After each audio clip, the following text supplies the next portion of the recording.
Good morning student. आज के इस वीडियो में हम लोग पढ़ेंगे class 10th Hindi poetry chapter number 5 की सेकंड पोएम अट नहीं रही है।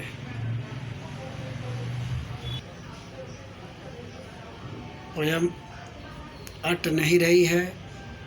इस कविता के कवि हैं सूर्यकांत त्रिपाठी निराला। स्टूडेंट, इस पोएम को पढ़ने से पहले इसमें आए हुए शब्द और उनके अर्थ को देखते हैं। ये स्टूडेंट पेज नंबर 34 जो क्षितिज के बुक से है। संकेत है अट नहीं रही है डैश डैश पट नहीं रही है। अब शब्दार्थ देखते हैं। यह शब्दार्थ अट अट अट का अर्थ होता है समाना। अट अट का अर्थ होता है समाना। आभा आभा का अर्थ होता है चमक। उर में हृदय में। पुष्पमाल पुष्पों की माला। पाट पाट जगह जगह। शोभाश्री शोभाश्री सौंदर्य से भरपूर। पट नहीं रही है समा नहीं रही है। तो ये स्टूडेंट इसके शब्दार्थ आप लोग इस सारे शब्दों के शब्दार्थ याद करेंगे। ये है स्टूडेंट कविता अट नहीं रही है। इसकी व्याख्या को देखिए, पढ़ते हैं और व्याख्या भी समझिए। अट नहीं रही है आभा फागुन की तन सट नहीं रही है। अट नहीं रही है आभा फागुन की तन सट नहीं रही है। कहीं सांस लेते हो घर घर भर देते हो। उड़ने को नभ में तुम पर कर देते हो। आँख हटाता हूँ तो हट नहीं रही है।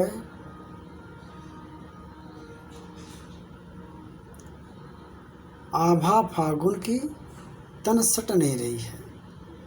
पत्तों से लदी डाल कहीं हरी कहीं लाल। कहीं पड़ी है उर में मंद गंध पुष्पमाल। पाट पाट शोभाश्री पट नहीं रही है। आभा फागुन की तन सट नहीं रही है। अब इसकी व्याख्या देखिए स्टूडेंट। कवि सूर्यकांत त्रिपाठी निराला इस कविता में फागुन महीने के सौंदर्य का वर्णन किया है। फागुन महीना जो पतझड़ के बाद आता है, जिसे वसंत ऋतु कहते हैं, और वह वसंत ऋतु ऋतुराज के नाम से जाना जाता है। इस महीने में पेड़ की डालियों पर नए नए पत्ते आ जाते हैं। रंग बिरंग के फूल खिल जाते हैं। पूरा वातावरण विभिन्न प्रकार के फूलों की सुगंध से महक उठता है। तो उसी सौंदर्य को कवि ने इस कविता में समेटने की कोशिश किया है। अट नहीं रही है आभा फागुन की तन सट नहीं रही है। फागुन की आभा चमक एक जगह सिमट कर नहीं रह रही है। कहीं सांस लेते हो घर घर भर देते हो। कवि फागुन महीने से कह रहा है कि अरे फागुन महीने जब आप सांस लेते हो, सांस छोड़ते हो, तो आपकी सुगंध पूरे वातावरण में घर से लेके बाहर तक महक उठता है। उड़ने को नभ में तुम पर कर देते हो। और सुगंध के पर लगा करके तुम आकाश में भी उड़ने के लिए व्याकुल उठते हो।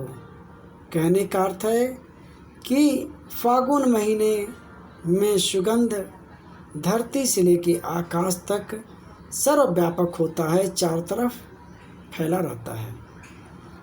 आँख हटाता हूँ तो हट नहीं रही है।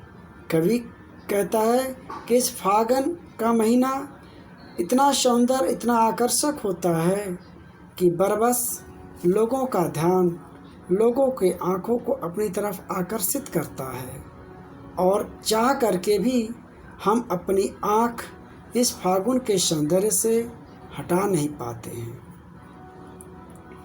पत्तों से लदी डाल, कहीं हरी कहीं लाल, फागुन महीने में सभी पेड़ पौधे नए नए पत्तों से लद जाते हैं।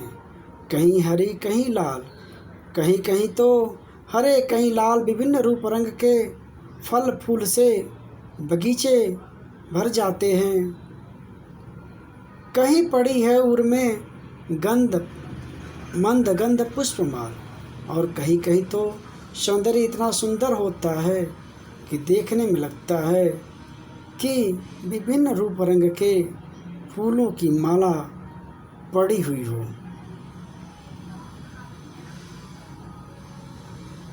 पाट पाट शोभाश्री पट नहीं रही है। पाट पाट सब जगह चारों तरफ फागुन महीने का सौंदर्य पट नहीं रहा है, अट नहीं रहा है, एक जगह पर सिमट के नहीं रह रहा है। तो कहने का अर्थ है स्टूडेंट, इस कविता में कवि ने फागुन महीने की सौंदर्य, उसकी मनमोहक क्षमता, जिस महीने में बगीचे में कोयल कूकती है, खेत बगीचे विभिन्न रूप रंग के फूलों से लद जाते हैं और पूरा वातावरण आनंद, सुख और खुशहाली से भरा होता है। मौसम समताप होता है, न गर्मी होती है न ठंडी होती है। हर तरह से यह मौसम आनंददायी होता है और सुख पहुंचाने वाला होता है। तो स्टूडेंट, आज के वीडियो में इतना ही। इस पोएम पे एक होमवर्क क्वेश्चन दे रहा हूँ आप लोगों के लिए, उसका आंसर अपनी कॉपी में आप लिखेंगे। ये होमवर्क क्वेश्चन स्टूडेंट, फागुन की मस्ती का मानव मन पर क्या प्रभाव पड़ता है? फागुन की मस्ती का मानव मन पर क्या प्रभाव पड़ता है? तो आज के वीडियो में इतना ही स्टूडेंट। थैंक यू, धन्यवाद।